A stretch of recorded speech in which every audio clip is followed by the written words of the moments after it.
Hey guys, how you doing? It's Big Guy Z here. Now, before I begin, two quick things. Number one, much love to YouTuber DigitalSid. That's DigitalSid for giving me this idea in the first place. So search for him, go on his page. I'm not sure he has any videos, but much I'll just show him some love from yours truly. And secondly, as I film this clip right now, I just found out. This might not be exciting to you, but just found out I'm number 96 most viewed today of all reporters. So, woo!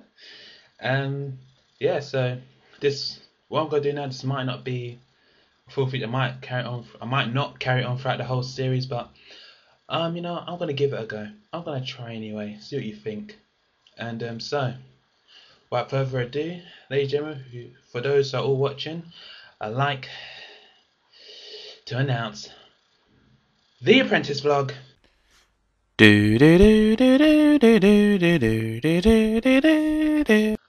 was still unsure about myself about whether or not to do this certain Apprentice vlog, but after seeing this installment, both The Apprentice and The Fired Show, I was thinking to myself, nah, I can't let this lie. I had to say something about it. I'll have it, but I'll be having it around my head all week, and it was actually kind of surprising, really, seeing it was a catering task. Because in my experience of watching previous series of Apprentice, as you probably know, there's always some sort of task involving food or drink or both. And he always, because the candidates, it's not really that exciting because the candidates always really do badly. On one side, you had the boys with Empire. My boy Rocky immediately stepped up. It's like, hey, listen, guys, I own a sandwich chain. I know this. I know this field. This is my field. I'll be more than happy to step up and take on the role of project manager. All the guys have no disputes about that. I was like, okay, fine, we'll back you, we'll support you.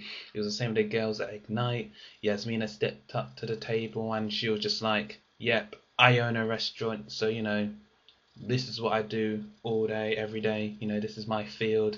Just like back there, Rocky and the girls like, yeah, sure, we'll support you.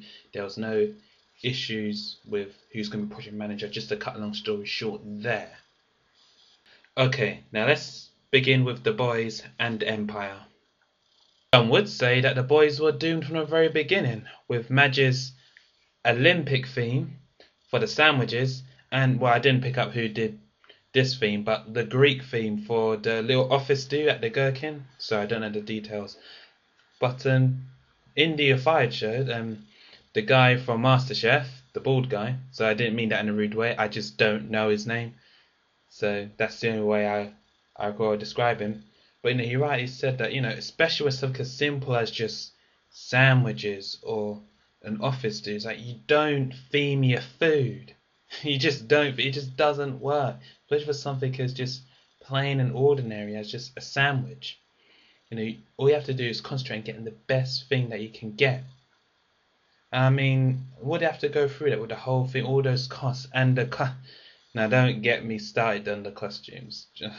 I mean, James in a boxing outfit, shouting at people, asking if they're hungry. You can't help but feel sorry for them almost. And also, oh gosh, this key one. I don't think this wasn't broadcasted in the actual show itself. But if you check my favourites on my page, it's not a trick, just check my favourites. This is my most recent favourited clip. It's straight from the BBC YouTube site. And it's brilliant about how neural, when the candidate's neural comes across an old woman, like asking if she's hungry, like literally just like this. You hungry? You hungry? Hungry? You hungry? You want a sandwich? No? No? Okay. Okay. So, man, that was really creepy. I really felt for the woman. I really gently felt for her. I wouldn't have. I'm quite a big guy, hence the name. I'm quite a big guy, and I would have been felt slightly intimidated by that approach. That was seriously creepy. What is Olympic food anyway?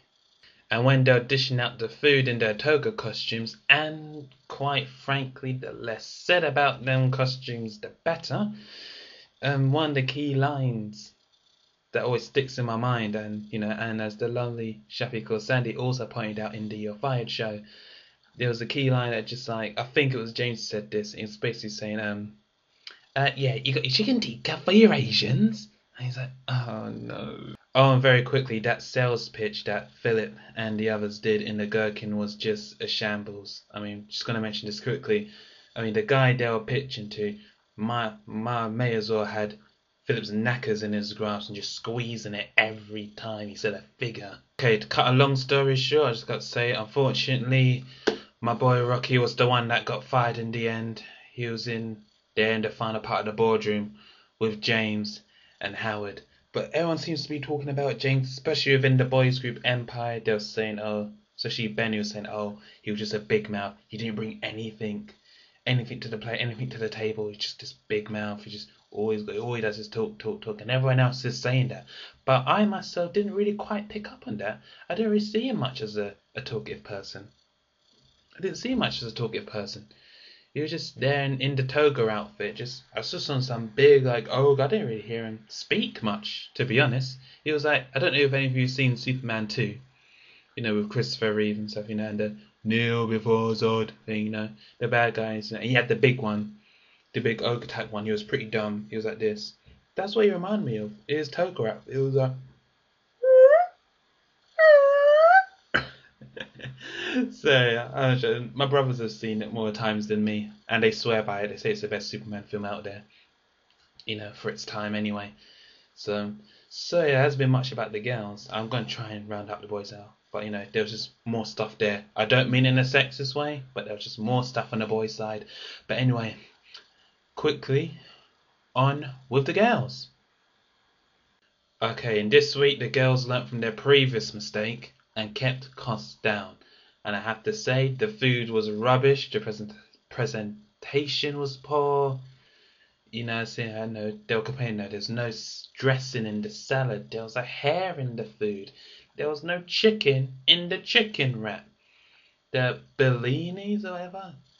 One of them complained it was just a sweet pancake with a savoury filling on it. And the people at the big do when they were giving out all the food, they were like little kids, just leaving it there. I don't know what to do with it. I don't know how to get rid of it. I just leave it there and leave it here. And the pitch as well. I don't know if it was worse than the boys, but it was more or less just as bad. And Katie, bless her, let's face it, she didn't know what she was talking about the food. Is it canapé? Is it hot? Is it cold? I don't know about food myself. I ain't no food genius, but is it hot or cold? It was like she didn't know. She just didn't know. And she's like, oh, well, I'm not the chef, am I? But the guy was like, well, you're representing the chef. So to be honest, you should really know. I know Margaret, you just see Margaret, she's just like, with Nick, you're unsure whether he approves or not, but when Margaret's fully, you know where you are with Margaret. If you're doing a crap job, she'll tell you in her own special way. She will tell you, face palm, hand on face. You're not doing it right. And I think, but they did well. They made a nice profit. They learned how to play polo. So all in all, well done to the girls this time. Ignite. Much love to you girls.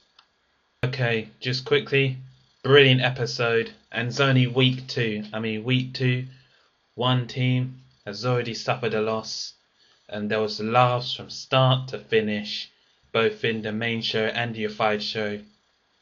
If I had to give it a rating, it would probably 8 or 9 out of 10. Not sure if it's a 10 out of 10 just yet, peeps, because it's early days yet. It's only week 2. So, like I say, if you like what you see, if you want me to do more, show your love, rate, comment. What is your view on it? My view is not gospel. What is your view on it? I'd love to hear your opinions on the matter. Also thinking about doing certain side vlogs about past Apprentice candidates in previous series, because they have left a lasting impression on us. So, if you really like what you see, I do other stuff as well. Please subscribe. It'll be much, much appreciated. And like I said before, I'm a new guy to this, so like I said, subscribe, rate, comment, and much love to you guys. See ya.